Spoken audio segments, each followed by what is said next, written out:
Hello, this is Arka. আমি enhance ইংলিশের একজন আইএলটিএস ইনস্ট্রাক্টর এবং আমাদের সাথে আজকে আছে স্বাগত সাহা। সে অস্ট্রেলিয়াতে অ্যাপ্লাই করছে ফার্দার স্টাডিজের জন্য এবং অস্ট্রেলিয়ায় আপনারা তো জানেনই খুব হাই আইএলটিএস স্কোর দরকার এবং সে এক্স্যাক্টলি সেটাই পেয়েছে। He got a 7.5 out of 9।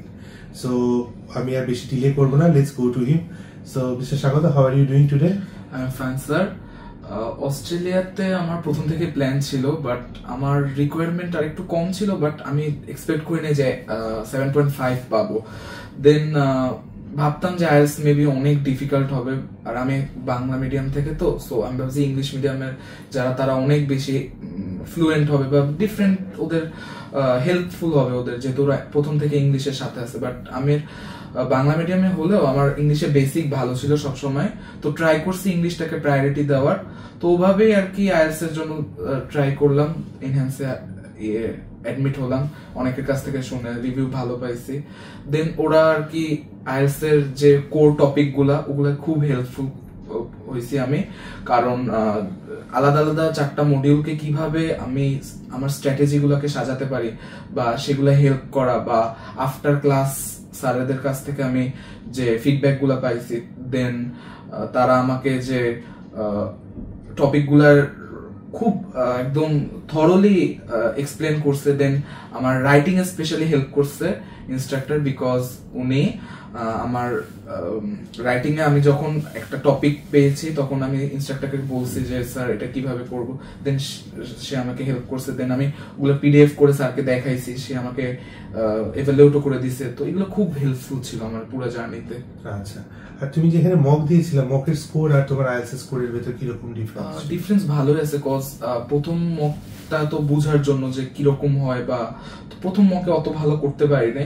Then listening এ আমি সবসময় লিসেনিং আমার বেস্ট পার্ট বলতে পারি, কারণ আমি ওটা আমার স্ট্রং অনেক।